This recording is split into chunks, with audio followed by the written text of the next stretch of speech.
Hey everyone, Shabby Gamer here and welcome back to our next episode of SWE Universe Mode. This is our next show of Octane and we have a great show here for you this evening, including a massive main event of Pete Dunne versus Marty Scurll to become the European Championship #1 contender.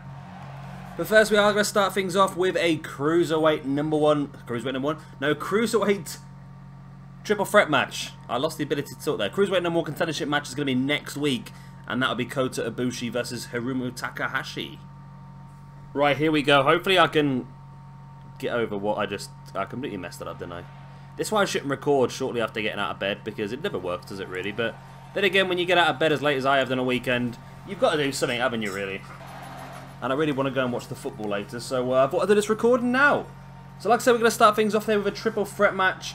First time that Enzo's going to be involved in a Cruiserweight match, I believe, on his own. So he's got a good chance to show what he can do now. Myself and Peter Toby have been discussing the people that we think will stay together as teams and the people that might break up in 2K18. And I think we've both agreed that Enzo and Cass is probably going to be a tag team that probably won't exist unless we're struggling for teams in 2K18. Enzo probably going to end up on a Cruiserweight show. Big Cass probably going to end up on maybe Mayhem or Throwdown, really. He's just in that bigger man sort of stage, isn't he? Maybe, I don't know, maybe we could have some sort of tag team alongside Baron Corbin or something, just to give him something to do. I don't know. I'm not a big fan of Big Cass. I think he's okay, but I think without the mic work of Enzo, I think he might struggle. I've said this before in my Shabby talk a couple of weeks ago about Enzo and Cass. Without each other, I think they're both going to struggle. And that includes this feud, of course. They're feuding together at the moment. Well, they were until Big Cass got injured, but they were feuding together. Now that feud is finished, do they both hold enough interest? Do they both hold enough ability to pull off a feud with somebody else? Now, I know Enzo faced up to Neville on 205 Live last week. So I don't know if that's going to work or not. You know what? Enzo is a cruiserweight, effectively. He's the right weight to be involved in that, but I feel like he's not the style that we really want to be pushing. And for Enzo to jump the queue ahead of some incredible cruiserweight wrestlers on 205 Live feels a little bit annoying to me, don't get me wrong. But it could still work, maybe, I don't know. We'll have to wait and see what happens, I suppose, but I must admit, I've still never watched a single episode of 205 Live because, I don't know, I just never get round to it. I've not watched Raw and SmackDown in God knows how long either. I read the results and that sort of stuff, but 205 Live to me has become an equivalent to Superstars or Main Event now, hasn't it, really? I don't know. It could be better than what I'm giving it credit for, but I don't think I can handle as much wrestling as WWE putting out every week. When you've got 205 Live, you've got Raw, you've got SmackDown, you've got NXT. They believe, the Wrestling Observer believes that the WWE will be reinstating the UK show before Christmas. Apparently it was all due to go, of course. They did do the first set of tapings, but then because of budget cutbacks they had to stop it. But they believe that there is something that will be coming into play later on this year, which hopefully they do, because the earlier they bring it in, the more likely we've got of having a full UK roster on their 2K19. I know, I'm talking about the next game before this one's even come out, but, you know, always got to be looking at the future, haven't you? Planning forward. Right, referee rings the bell. We are underway. Drew Gulak, Sin Cara, and Enzo Amore. Sin Cara descending Enzo straight up the ramp, and Drew Gulak is someone very similar. Now, this is what I feel. People who are lightweight but involved in the cruiserweight division are normally the ones that you would expect to be the more heel characters. For example, Drew Gulak playing the heel. He's playing it very well, and it's something that he did in Combat Zone Wrestling a few years ago as well, alongside Kimberly. He did a Let's Clean Up Combat Zone Wrestling, something like that. He was trying to remove the hardcore aspect from Combat Zone Wrestling and make it a proper wrestling company, which it did pretty well. It was a heel character, and he had a few big matches against some big deathmatch wrestlers, but of course he made them wrestle normal style, and it was an interesting little storyline. Of course, he's doing the same thing now on 205 Live with the trying to keep people grounded rather than doing the high fly and stuff. So it's an interesting little concept by Gulak. Oh, good neck breaker there by Sin Cara. Now into the tornado head scissors there on Enzo Amore as well. Sin Cara bringing Enzo back up. Standing Spanish fly on Enzo. All three of these guys rated pretty similarly as well, actually. All are rated mid-70s, so it's going to be a pretty even fight. But the winner of this one, of course, like I said earlier on, the Cruiserweight Championship #1 contendership will be sorted next week, I believe it is. Yeah, next week between Kota Ibushi and Hiromu Takahashi. So none of these guys are really going to get that opportunity, but of course we do have a 10-man Shabby Mania coming up, so maybe one of them will get themselves involved in that. And of course ranking points, so important for next year's game as well. All three of these people I fully expect to be on the game. That includes Drew Gulak, of course. Yeah, I anticipate Gulak will be on the game as a playable character. If not, we'll get him as a core anyway, because I do like Drew Gulak. I've been watching his career for quite some time. Met him a couple of times. I think I've actually got a signed DVD from Drew Gulak somewhere as well. So he's I'm pretty sure he's going to be on the game anyway, because he's been a big part of 205 Live, hasn't he? So it only makes sense, really. As Gulak now getting around the back of Enzo, but Enzo fighting back, and as the Sin Cara, that running dropkick. Oh. Sin Cara. Clubbing blow to the back of Enzo, then dropped Gulak. Enzo following Sin Cara into the corner. Can Enzo Amore pick up a victory here? Running crossbody. I don't know what Enzo Amore's singles finisher maneuver is. Looks like he's lining up for something here. So diving DDT from that top rope, and Sin Cara looks out. That may have actually been Enzo's finisher. As oh, nice version there of a cloverleaf by Drew Gulak on Enzo Amore. Will it be enough to make Enzo tap out?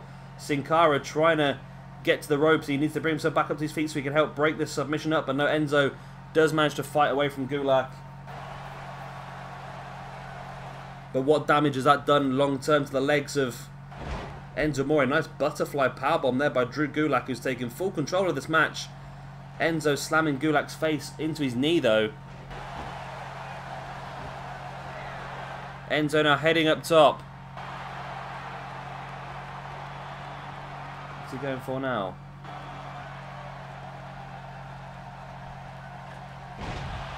That was poor. That was botchamania. That was real botchamania. Enzo missing whatever the hell it was he was going for, and Gulak just drops in the pin. It's only enough for a 2, though. Not quite enough for the full 3.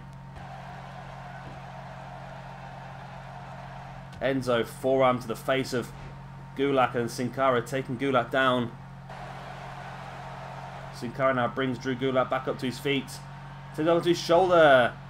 Nice sort of inverted Death Valley driver there. It's like a combination of an angle slam and a Death Valley driver. Sin Cara drops into the pin on Gulak. 1, 2. Oh, close to a 3, that one. Drop kick to the back there by Sin Cara on Drew Gulak. Now, we have had a couple of dark matches here this evening. We have had a victory for the Hype Bros over the Vaudevillains. Vaudevillains, it depends on Simon Gotch whether he's going to be on 2K18 or not. If Simon Gotch is on 2K18, then we'll keep the Vaudevillains together. If not, then Aiden English will have to have a singles run, or maybe I contemplated teaming him maybe with something like Goldust in some sort of like acting stable. I've got no idea, but it could work. You never know. Maybe you have like Goldust Talent Agency. Oh my god, I just got that's great. Goldust Talent Agency. Elias Sampson, Aiden English. Anybody who thinks they're half decent at acting, or ooh, brutal there by Drew Gulak, sending Enzo Amore into the ropes. We also had a victory for Fandango over Curtis Axel in the dark match as well. Tonight we are going to see, as I mentioned, our main event, Marty Scurll versus Pete Dunne. The winner of that one will go on to face off against Jack Gallagher at Shabby Mania for the European Championship. Also tonight we have got, coming up next for you actually, Moustache Mountain. They will be accompanied by Pete Dunne, of course. We've sort of reformed British Strong Style over the last few weeks. So those 3 guys will be out to the ring later on as they take on the Dream Team. Of course, Brutus Barber Beefcake and Greg the Hammer Valentine. Also got Rick Rude versus Diamond Dallas Page. And a big one, actually. Jay Lethal versus Cesaro, one-on-one. Now that looks like an interesting match. Enzo here with a pin on Sin Cara, and Enzo's pulled it off. Enzo and Amore gets a triple threat victory against two of the decent cruiserweights on this brand. I'm surprised actually by Enzo. I did not expect him to pull off this victory. I really didn't, but he's done it. Like I said, there's going to be no place for these guys in that Cruiserweight Championship match. Of course, we know that's going to be Mustafa Ali versus either Kota Ibushi or Hiromu Takahashi. But these three guys, like I say, Enzo just picked himself up a nice wad of ranking points, which he will take into WWE 2K18. And who knows, he might have just got himself a place at Shabby Mania in a match as well. I've not got him down on the list yet, but we've got some clean spaces.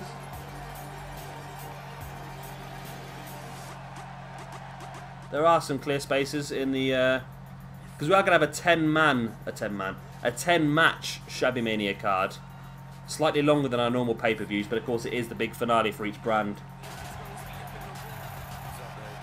And I know we'll keep an eye on things. We'll see how things go. Maybe we can do Enzo. I don't want to do Enzo versus Cass. It's been done too many times. Too many times. Good win there for Enzo. Wasn't expecting it, but he's pulled it out of the bag. So next up then is the match I just mentioned. It is going to be Moustache Mountain, of course, alongside Pete Dunne, taking on the Dream Team, Greg the Hammer Valentine and Brutus the Barber Beefcake. And here we go then. So this should be an interesting match. Like I said, British Strong Style returning to the SWE Universe mode. And I really like these three as a stable. Now I'm just sort of planning ahead for potentially what could happen in 2K18. They've said they've improved a lot of the tag team matches and multi-man matches with the AI and so forth. So I feel like putting teams together like this, ready for 2K18, is really going to be good for us. And of course, don't forget, like I said earlier on, Pete Dunne will be in our main event here this evening, taking on Marty Scurll for a place at Shabby Mania to face off for the European Championship at Shabby Mania against, of course, Jack Gallagher. Jack Gallagher, I'm surprised, held the European Championship all the universe. I say held it. He won it at the first pay-per-view, defeating Cesaro. He beat Sheamus in a triple threat match to qualify. Then he beat Cesaro at the pay-per-view to become the first European champion. And then he beat Daniel Bryan at the last pay-per-view to defend the belt. So Jack Gallagher has been incredible in this universe mode so far. And he'll be hoping he can continue that run of form at Shabby Mania, because that will guarantee his place on Octane as well. That's the thing. So if, yeah, like I've said before, if you are a champion, you will stay on that brand for 2K18 for the first season anyway. And also, anybody aligned with you. So should Pete Dunne win here this evening, and then Pete Dunne win at Shabby Mania, then Pete Dunne, Tyler Bate, and Trent Seven will all stay on Octane for the next season. Should Marty Scurll win tonight, and then Marty Scurll win at Shabby Mania, then of course Omega, Scurll, Cody, and the Bucks will stay on Octane, because you've got the champion and anyone aligned with the champion. Of course, the Bucks are fighting it out for the Tag Team Championships at Shabby Mania anyway. So there's a chance that at the end of Shabby Mania we could have 2 members of Bullet Club holding the gold. That'd be pretty good, wouldn't it? Stamp on the gut there by Brutus Beefcake on Tyler Bate. Now, you'd probably fancy Moustache Man to come out on top of this one, but you can never be too sure, can you, in these situations? Stamp on the gut there by Brutus Beefcake on Tyler Bate. Now bringing him back up to his feet, but Bate playing possum, slamming Beefcake face first into the mat. Tyler now dropping an elbow right into the spine of Beefcake as well. Tyler Bate over the top rope, gonna head up to the top. What's he got planned here? Well, Beefcake just started to walk away, and Tyler Bate sort of caught himself out a little bit there. Now, I'm hoping that these 5 guys... Well, we know that Beefcake and Greg Valentine are on the game. That's not a problem. I'm not overly bothered about those 2, to be honest, either, though. But we do have them. Now, I'm hoping that Tyler Bate, Pete Dunne, and Trent Seven at least will be on the game. Now, I've read some rumours here and there that apparently 4 people were scanned from the UK lot for the game. Whether those 4 people end up being DLC, whether they'll be on the actual game, is yet to be seen. I'm hoping the 4 will be on the actual game because it's a major WWE Championship. If you go on the WWE website, the UK Championship is down as one of their big championships. It's down as one of their main ones. So not to have the belt and a few people on there to start the game off, for me would be a little bit of a piss take by 2K and Ukes, but you never know. If not, then I would imagine it would be DLC, but as long as we get them at some point, I'm happy, because it means if we get them at some point, then we'll probably get them for 2K19 as well. I should imagine, well, it looks like Pete Dunne, Tyler Bate and Trent Seven are working more and more for NXT. Of course, they had a tag team match last week on the NXT tapings. Also, I think they had more input in the NXT tapings. Well, I think Moustache Mountain did appear in a match at NXT tapings, and I think that Pete Dunne also had a match. And Wolfgang was also there, so I'm sort of feeling that Wolfgang might be the 4th man. Even though I'd probably prefer Mark Andrews, but I don't mind. If Wolfgang's on there, then that's not a problem. We'll use him. We'll use him. Maybe we can make some sort of Scottish stable, Wolfgang and Drew McIntyre and maybe 1 or 2 others. I'm not sure about Drew McIntyre. He might be DLC as well, because he debuted quite late, didn't he? Oh, we'll figure it out. I'm sure we'll find out sooner or later. We got... okay. So there should have been another roster reveal today. Of course, I'm recording this a little bit ahead of time, so I don't honestly know. So these people might have actually been announced already. I forgot about that. Hopefully they are. I want to know.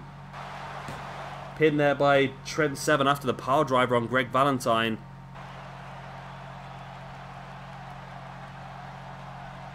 Trent now just grappling thin air, which is always a good thing to do on this game. Big elbows right to the head of Greg Valentine. And a kick in the back as well by Trent Seven, in firm control of this match. Lining up Greg Valentine here. What does he have planned? Takes him up into a big spiked pile driver, middle of the ring. There's the pin. 1, 2, Bate across, does not get there in time. And Brutus Beefcake able to break up the pin. Kick in the spine there by Trent, and here comes Tyler Bate. Bate with a pin as well. Only a 1 count, of course. It's been a bit of a while since he took a bit of damage, so you can expect him to kick out quite quickly there. Knee in the spine there by Tyler Bate. Now stalking Greg Valentine. What's he have planned here? He's going to actually go up into the corner. That was stupid, Tyler. It really was. I don't know why you even thought that was going to work. Yeah, Tyler Bate just got up in the corner that Brutus Beefcake was in, but still Tyler is back up, but Valentine takes him down. Now dropping a knee straight across Tyler's knee, and of course Tyler is quite a short lad, but he's still quite broad, and he's got a lot of strength, using of course his lower center of gravity to really pick up more strength, and taking out the legs is probably a good idea on Tyler Bate. There's the pin, but it's barely even a 1 count, is it? I'll say no, to be honest, but there you go. Valentine in control at the second. Slamming Bate head first into the mat and bringing Bate back up, but Bate playing possum, catching Valentine with the shoulder block. It's only enough for a 2 count. Tyler Bate now bringing Beefcake back up to his feet. Bate putting Beefcake into the corner. Oh, I thought he might be going for some sort of tag team maneuver there, but Beefcake, just launching Tyler Bate across the ring now.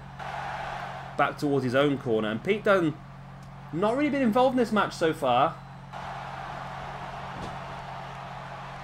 So I can see potential there for either a big Pete Dunne face turn, because we'll look at the results of the NXT tapings this week, or last week even. I've noticed that Red Dragon and Adam Cole worked over Moustache Mountain, and then they also came out and not attacked Pete Dunne, but they came out after Pete Dunne and Wolfgang's match. And Pete Dunne looked like he was going to come in and fight them, but Pete Dunne wandered off and allowed Red Dragon and Adam Cole to take out Wolfgang, which is interesting, but there's sort of that chance there for Pete Dunne to... I don't know, I don't think turning face would really make much sense for Pete Dunne, to be honest. But at the same time, he could be a pretty good tweener. That sort of situation where, like, Samoa Joe teams up to... Samoa Joe always plays a heel, and then Joe decided to come out the blocks and fight someone like Lesnar.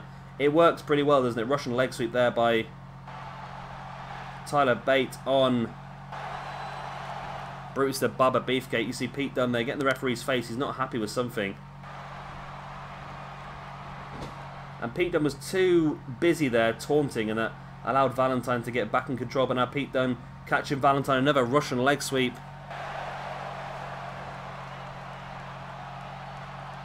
Jawbreaker there by by Beefcake. And now coming across to bring in Greg the Hammer Valentine. Valentine's taken a bit more damage than Beefcake, but he's had a few minutes here to rest on the side. He might be a bit fitter now. Valentine sending Beefcake into the corner. I'm losing the ability to say the right words, aren't I now? Valentine sending Tyler Bate into the corner. Bate fighting free though. Taking Valentine up into a Falcon Arrow.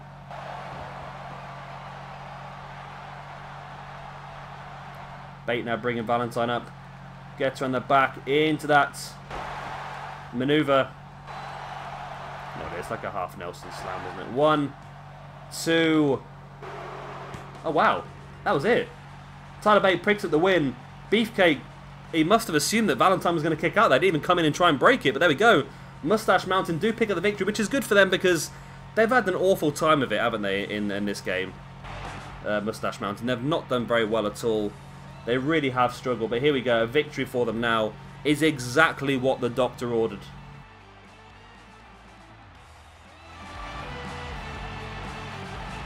There's a big power driver earlier on by Trent Seven.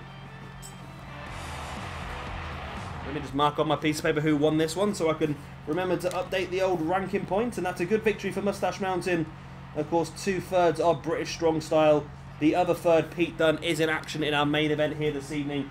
Will he have the same fortune? That's the big question. If he does, then he's going to Shabby Mania to fight out for the championship.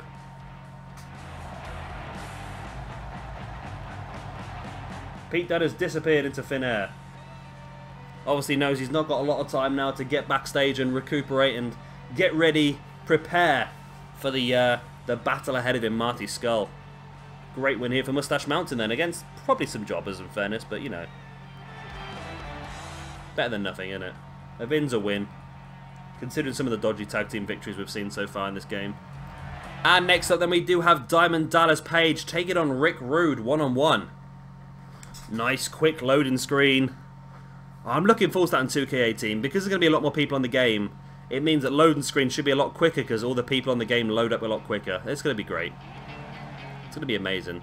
One problem we do have is me and Peter Toby have sat down. We've made our list of 100 cores for 2K18 and so far we are far ahead of what we should be.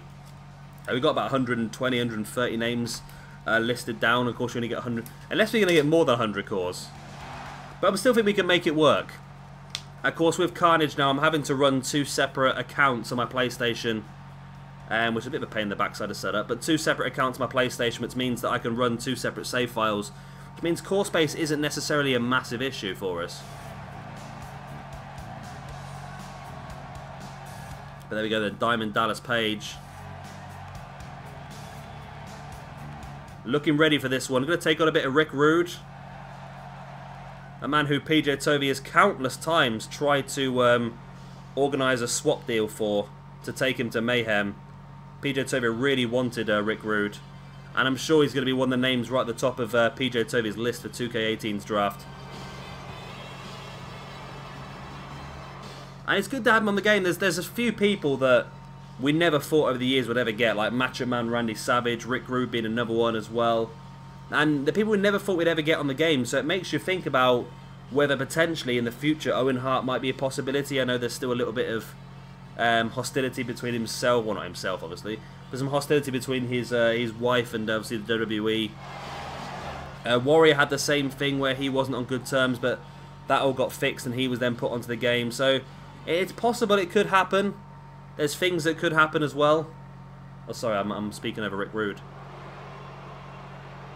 What I'd like to have right now is for all you fat, ugly, inner city sweathogs, keep the noise down while I take That's the theme tune at the bottom, isn't it?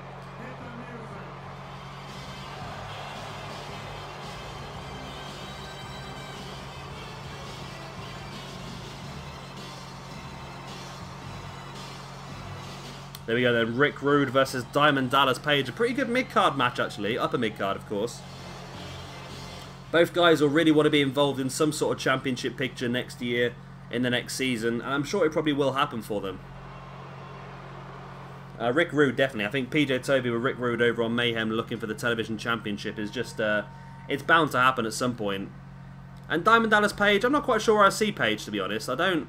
Of course, he was a former WCW champion, but I don't necessarily see if I see him as a main eventer. Upper mid-card possibly, but maybe not on this brand. But then again, my upper mid-card title pictures, I've got it listed down for next year's game. I've got very specific aims for my two mid-card championships. Of course, I've got the United States Championship and the European Championship, and you can probably guess my plans. Based on Octane, of course. Octane's a very European brand. We've got the likes of Sheamus, Cesaro, of course, Moustache Mountain, Marty Scurll, Pete Dunne, Jack Gallagher, of course, our European champion. We've got a lot of names on here that we can use for that European Championship, and I think that next year that might just build upon that. But again, I'm going to stress that just because it's the European Championship, it doesn't mean you need to be European to hold it. It's just the sort of thing that I wanted to do to bring a few more Europeans in. So I don't know, again it's going to depend on the draft about where all these people go. We'll see. And I really want to start pushing Pete Dunne, especially, probably not so much in this game now, but I want to try and push Pete Dunne forward to a main event wrestler. Because he can do it, we all know he can do it. You watch him more and more in NXT, you watch him more and more in anywhere you can see him basically. And you can see that guy is an absolute star in the making. As is Tyler Bate. You think those two are 24 and 23, maybe something like that, or maybe it's around about there, and you realise just how bright the future of wrestling can be if used correctly. That's what we have to stress, if used correctly. Both of them are not amazing on the mic, but I'm assuming that they both get a little bit of work here and there in the... So that's the problem, they're both working NXT, but they're not living over there full time, are they? But that's sort of what happened with Gargano and Ciampa, remember? They started working taping after taping after taping, just helping out and jobbing to people, and they had a few matches, they picked up a few wins, and then all of a sudden they got given the full-time contracts, and I think that's probably what's going to happen to Moustache Mountain. I think they've got some sort of weird contract. It's not a full-time contract, is it? But it's a contract that says, look, you can work for any companies bar these ones in the UK sort of thing, so you can't work for World of Sport, you can't work for What Culture Pro Wrestling or anything like that. But you can work for Progress and ICW and so forth, and then we want you to work for us as well. But it means they're not based permanently in America, which means they don't get a chance to actually have the training and so forth in the performance center. But I feel like they will do at some point. They're probably, it's almost like they're on pre-contracts. Like if you play a lot of football games, like Foot Manager and that, you know what I mean. You sort of get given a youth contract, then when you get to a certain point in your career, then it becomes a full-time contract. It's probably going to be something like that. It's just a case of holding these guys so they don't end up getting caught up and end up contracted anywhere, and then eventually they will be given the full-time role in WWE. And you can't not really, can you? You can't not really. And I'm so happy to see the Moustache Mountain are finally being used as a tag team in NXT as well.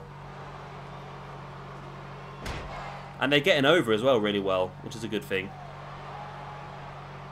And it's good because especially for, I feel really good for Trent, because Trent Seven was probably one of the first, well, it was one of the first sort of English indie wrestlers I saw wrestle.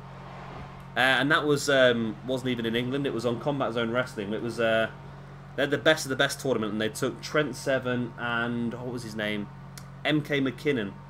They were both part of the Combat Zone Wrestling best of the best, and you could see they were good. Of course, now they're even better. I don't know what happened to MK McKinnon actually. I know he had a big injury when I was watching the UK shows, and that might have finished off his. I don't know. I've not heard a lot of him recently. Or Rick Rude with the 2 count after that big neck breaker.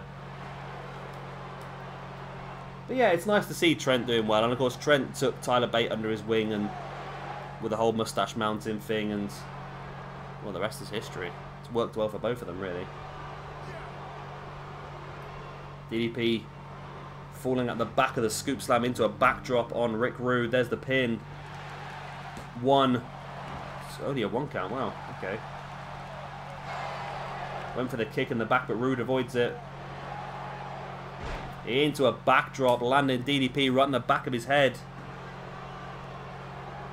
Rick Rude now looking to bring Diamond Dallas Page back up to even Page, sending Rude face first into the mat. DDP stalking.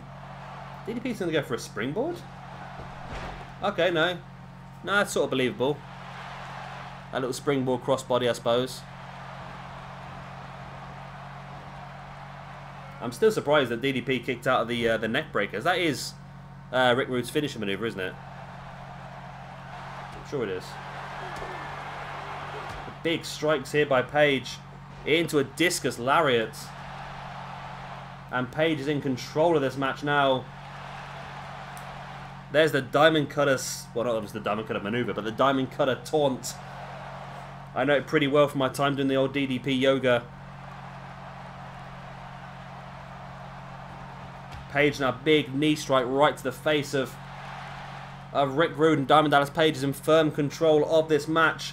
Does he have enough to finish Rick Rude off? Into the Diamond Cutter. There it is, middle of the ring. Is it enough? There's the pin. 1, 2, and 3. Diamond Dallas Page, massive victory for him.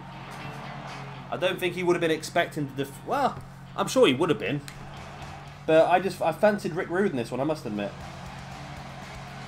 I did fancy Rick Rude in this one, but it's a good victory for DDP. And he's going to get the ranking points he so desires. Of course, again, not somebody who's currently penciled into any of our matches at Shadowmania, but I've still got 3 spots left. And if he's got the ranking points, I might give him the opportunity. There was a neck breaker earlier on. I thought Rick Rude had Diamond Dallas Page done in then, but it wasn't quite enough. Only enough for the 2, of course. And that discus lariat by Page, followed up by the Diamond Cutter, was enough to finish Rick Rude off. There's the pin for the 1, the 2, and the 3 count. So great victory then for Diamond Dallas Page. And of course, no guarantees he'll be on Octane next time.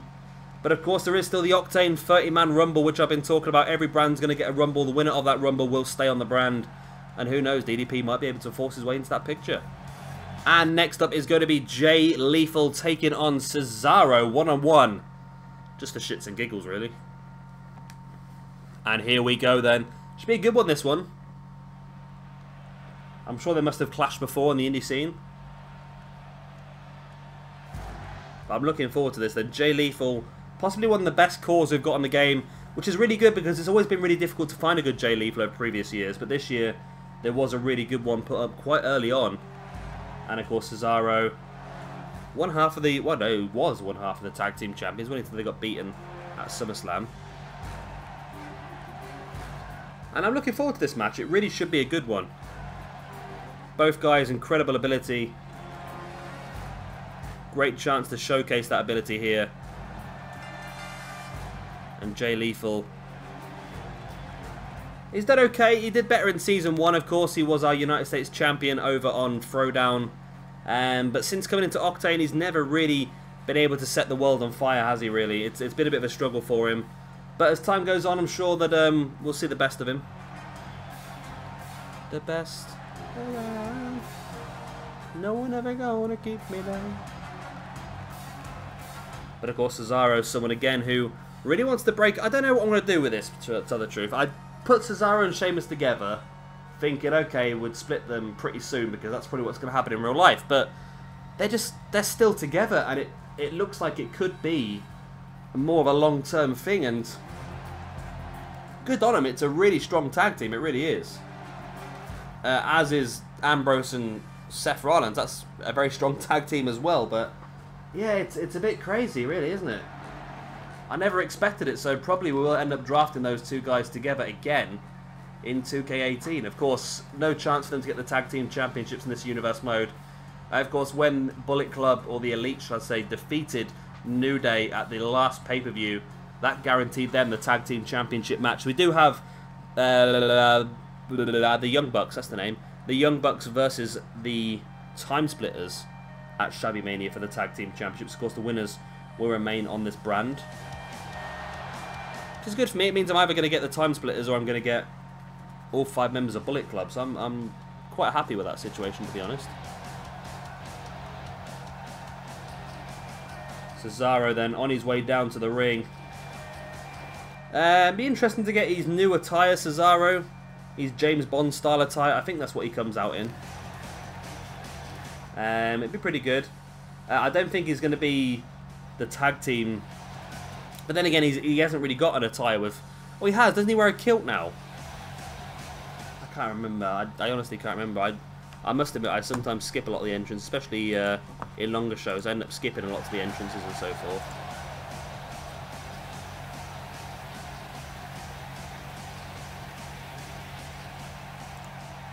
Yeah. It's a weird one, isn't it?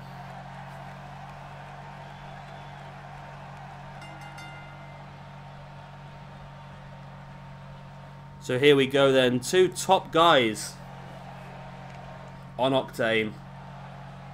And they've had their opportunities, but not really been taken too much. But now this is a chance to get a few more ranking points on the board, and of course, like I said, working towards the new universe mode. Because again, it's not necessarily going to be guaranteed. I would imagine. Well, Cesaro's guaranteed to be on the game. We know that. Jay Lethal is all down to whether we can find a good version of the core. If we can, then he'll definitely be on the game. I should imagine he's one of the world's best, isn't he? So there's no reason why not.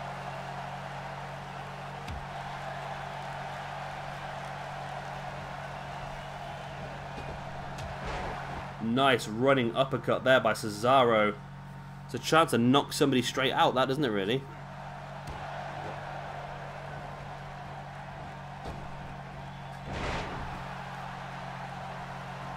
Nice back sent on there by Cesaro.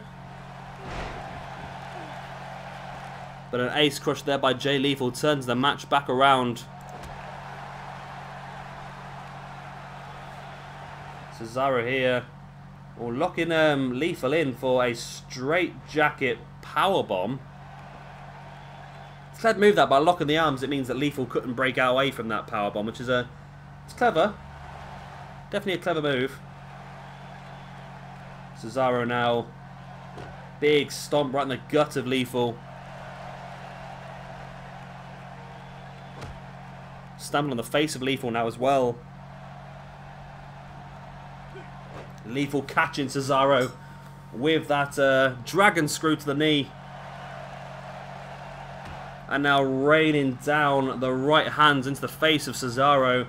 Like I said, this is a big one, this one. The winner of this one could really go... Well, they're going to get 5 ranking points, which is 10 more...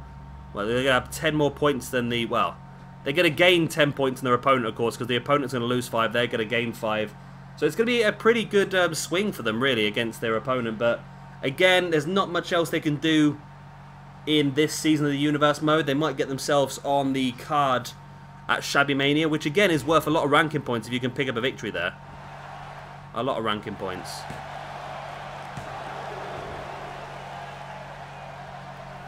Only a 2 count then by Lethal. Dropping an elbow right into the forehead of Cesaro. Stamping on the arm of Cesaro as well. Lethal now, big right hand to the side of the face of Cesaro and slapping him in the face. Or slamming him face first into the match, let's say.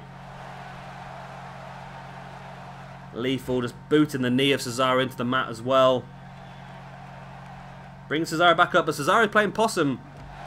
Arm breaker on Lethal. This has been quite a technical match so far. Both guys have tried to work down body parts and so forth, and I don't think, well, no, Cesaro does use a sharpshooter, of course, in homage to his friend Tyson Kidd. Cesaro taking Lethal up, into a massive gutbuster.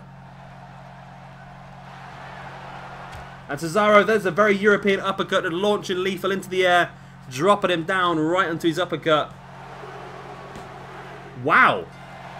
Cesaro just destroyed Lethal then. It was quite a quick match as well. Well, Cesaro gets the points.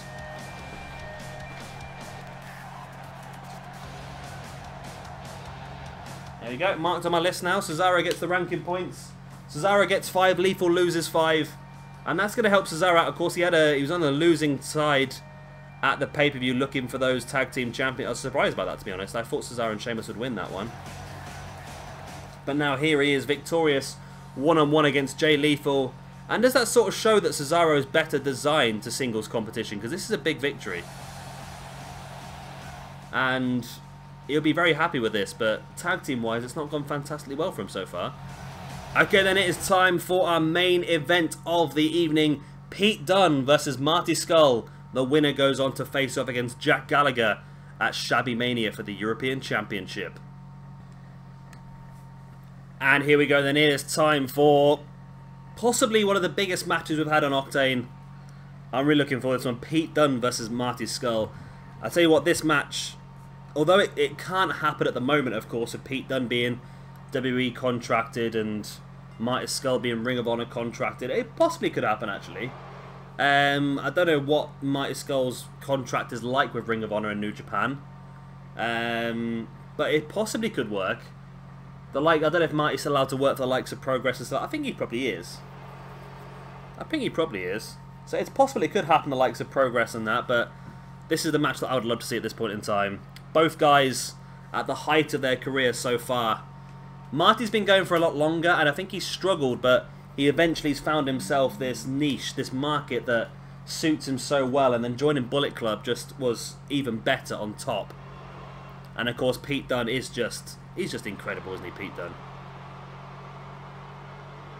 Like I said, I really want to use Pete Dunne as a main event, and I did mention that during the draft, but I just never got round to it for some reason. But next year, 2K18, it's going to happen. It's going to happen. We've got enough European quality, I think, to allow Pete Dunne to go main event. And here is Marty Scurll with it just says Nat Jackson, but Nat Jackson. It just says Nick Jackson, but of course we do have Matt Jackson as well there. Both members of the old Bullet Club tag team of the Young Bucks are here. And of course this is a very important one for me as well. Like I said, if it all depends, a big if, of course. If Jack Gallagher drops the championship at the pay-per-view to one of these two guys, I'm either going to get to keep all of British Strong Style on the brand for next year, or I keep all of the Bullet Club on the brand for next year. So it's an interesting one. Again, I'm not in control. Everything is set up as it is, and I wouldn't say who wins this would necessarily be the favourite as well. I would have said so beforehand, but after Jack Gallagher defeated Daniel Bryan at the last pay-per-view, my ranking as such, but my internal thoughts of the levels of certain wrestlers has changed. It really has. And Jack Gallagher has definitely gone up in my estimations. I need to sneeze. I sneezed. So, Marty Scurll in control of the match at this early point in time. Of course, Marty fresh off a massive victory at the pay-per-view.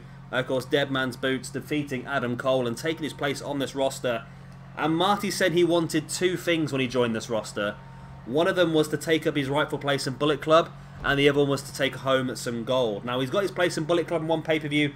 Can he get his hands on the gold for the next one? Now I will say I've also set up, I penciled in a triple threat match for Shabby Mania.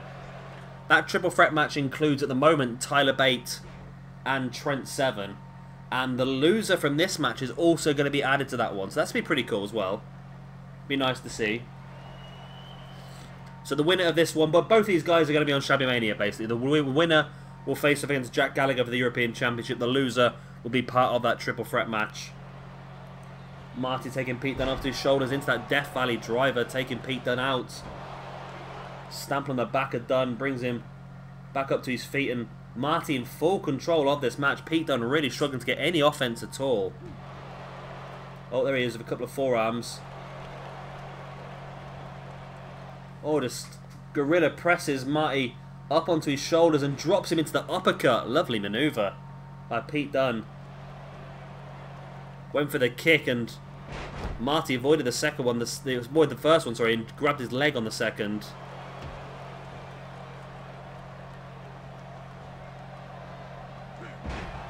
Again, another gorilla press, this time into a gutbuster by Pete Dunne.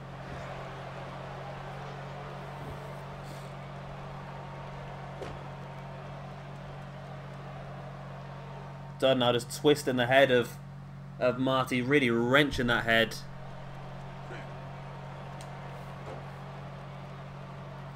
And now Pete Dunne getting some offense. I said it was Mighty Scurll dominated it for the beginning, and now Pete Dunne getting a little bit of domination of his own.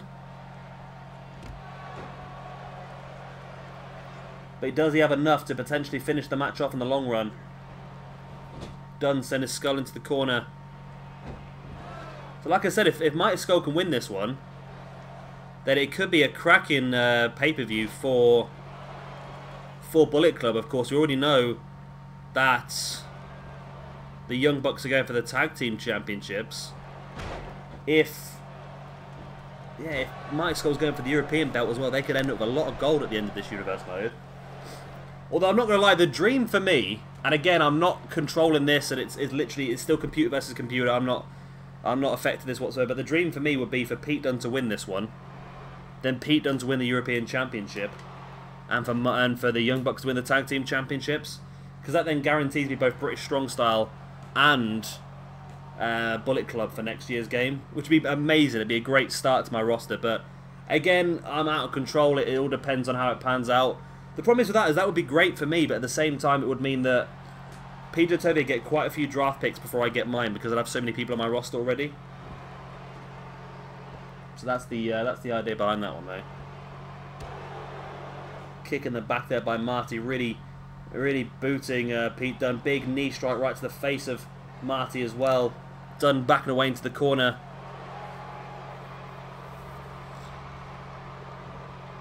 Which one of these two guys is going to get that big opportunity first? Pete Dunne now Saito suplex, dropping Marty right in the back of his head. Now just slamming him with a boot. Just holding the arms there as well, just extending the body, tensing the muscles, which really makes it even more painful. The muscles are tense. Double foot stomp as well now by Pete Dunne. Pete Dunne really in control of this match. You see the happiness there from Trent Seven and Tyler Bate on the far side. Right hand in the gut. Pete Dunne fighting back again. Forearm. Taking Marty up. Oh, looking for the tombstone pile driver. Now, I've seen him before in the indie scene with that tombstone pile driver. He likes to hold it, step back up and hit a second. Or 2 count. Does Pete Dunne have enough for the flatliner? Does he have it saved up, ready for that flatliner to try and finish Marty off? Or just drops a knee straight in the face of Marty. He might have been busted open with that knee strike. And Pete Dunne backing away into the corner, saying he's very happy with the work he's done. And Pete he's not done too well, but recently he's really turned it around. Recently, the wins have started stacking up for him, and the momentum's built up, and I think he's looking pretty good now. Mighty Scurll now hooking Pete Dunne into that shoulder breaker. Marty still bleeding heavily. Starting to feel it now, starting to come back into this one.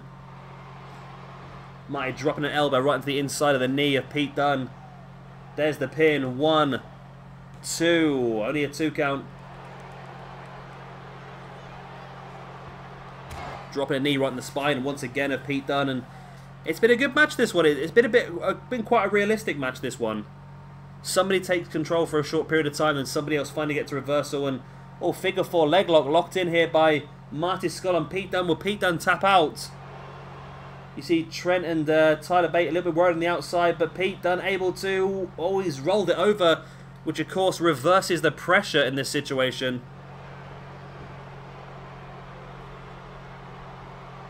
Pete Dunne now bringing Marty back up to his feet. Big right hand. Dunne around the back. German suplex. Bridges for the pin. 1, 2. Referee just slapping Marty in the face with every single count there.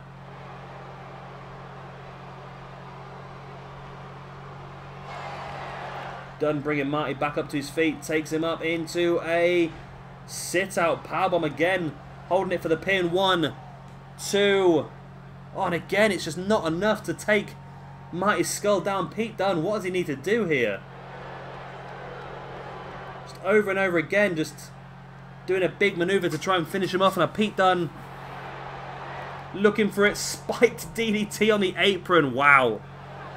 Pete Dunne really now has Marty Scurll in a difficult situation, but I still don't understand that. I still think that when you've just been hit by a large maneuver like that, you shouldn't be able to reverse for a couple of maneuvers. Like 30 seconds, you should be unable to reverse anything.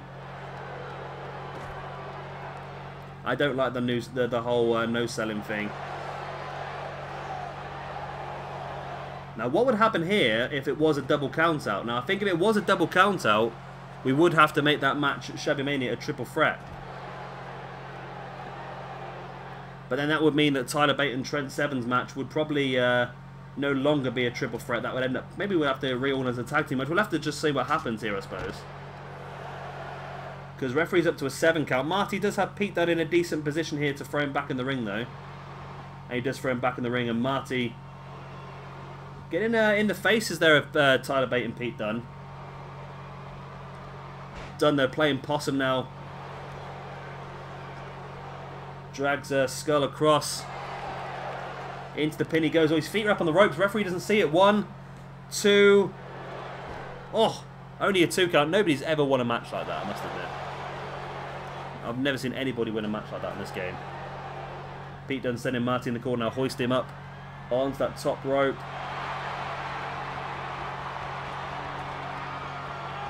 Pete Dunne looks like he's going to go for... Is it superplex? It is a superplex on Marty Scurll. Massive, massive hits, that one. Into the quesadora.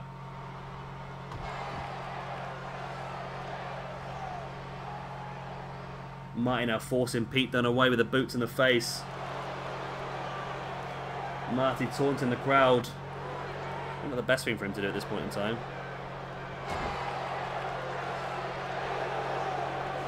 Pete Dunne, big headbutt already to where Marty's been busted open. Pete Dunne just doing a lot of damage here. What is Pete Dunne up to now, though? His AI is really struggling here. I've no idea what's going on.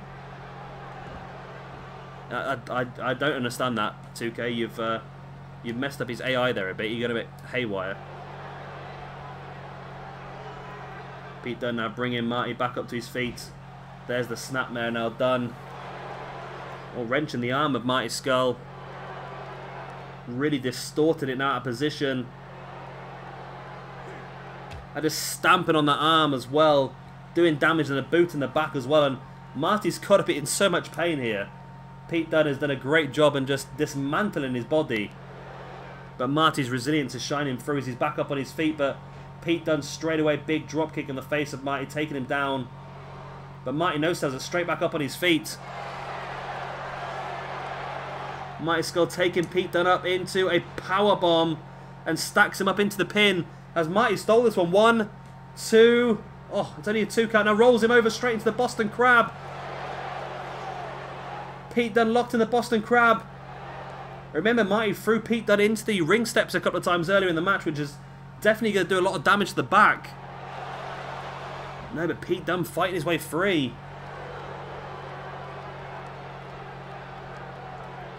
This match continues on then. Boot in the face there by Pete Dunne and Marty. Marty now with the snapmare. Wrenching back at the arm and dropping the elbows right into the chest and the trapezius of Pete Dunne. A very painful maneuver as Marty heads up top. What does he have? From the top rope, a big elbow drop. And now wrenching of that arm. You wonder if Marty might potentially try and set up for a chicken wing at some point in the near future. Oh, super kick. There you go. That's what happens when you join Bullet Club. You instantly just start knocking out tons of super kicks. But Pete Dunne busted open now as well. Catching Marty with the uppercut. Drags him mid of the ring, rake to the eyes. I think he's just raking away that cut on Marty's head, knowing that the more blood that leaks out, the more easy it's going to be to take Marty down. Liquid energy running from the skull of both men now. This match can't last much longer, surely. Dunne now brings Scurll back up to the feet and a big step up into Guri. Just a kick in the gut of Marty, and this has been a brutal match, this one. Absolutely brutal. Pete Dunne struggling, and Marty, as you can see, flat on his back, struggling as well. Pete Dunne now stalking Marty Scurll. Could he be lining him up for the end? Takes him up. There it is, that big flatline. I forgot what it's called. There's the pin. 1, 2. And, oh my God, he's kicked out. He's bloody kicked out. How on earth has he kicked out of that?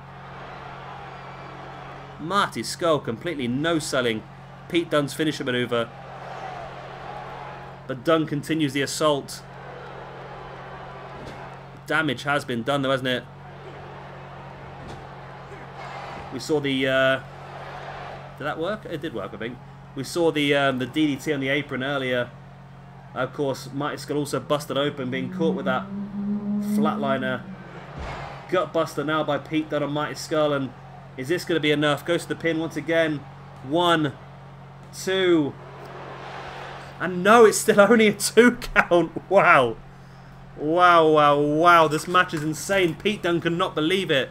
Just kneels there staring down at the grounded Marty, just trying to understand why he was able to kick out from that. Dunne now, elbow right in the forehead of Marty. Pete Dunne once again bringing Marty Scurll back up to his feet. Looking for the tombstone pile driver. Surely there's not much more Marty Scurll can take of this, surely. But Dunne is not finished yet. German suplex. Wow. Pete Dunne is just a brute, isn't he? An absolute brute. Dunne now into a pin. 1, 2. And again, Marty Scurll able to kick out. My God. What is Marty up to in this one, I tell you? It's incredible. Absolutely incredible. Marty fighting back now. Tripping Pete Dunne over. Does Marty have enough to finish this one off? He's going to try. He's going to go for a figure 4 leg drop once again, of course. He locked this in earlier in the match and the damage has been done already. Is it going to be enough to make Pete Dunne tap out? That's the question. Pete Dunne holding on just about. Oh, no, he's able to roll it. Pete Dunne does roll it, which of course reverses the pressure. Marty now in the pain, but Marty able to detangle the legs. Dunne bringing Marty back up. Into a big scoop slam. Pete Dunne once again with a pin. 1, 2. Only a 2 count. My God, Marty Scurll is just made of steel. He's literally just made of steel. Dunne just a kick on the back of the head, but Marty back up, and if Marty can lock in a chick. Oh my God, it's another super kick. Marty Scurll with a super kick on Pete Dunne. And now wrenching back at the arm. Now this is a good idea. Of course, like I said, Marty likes to use the chicken wing as a finisher maneuver and doing the damage to the arms and the shoulders.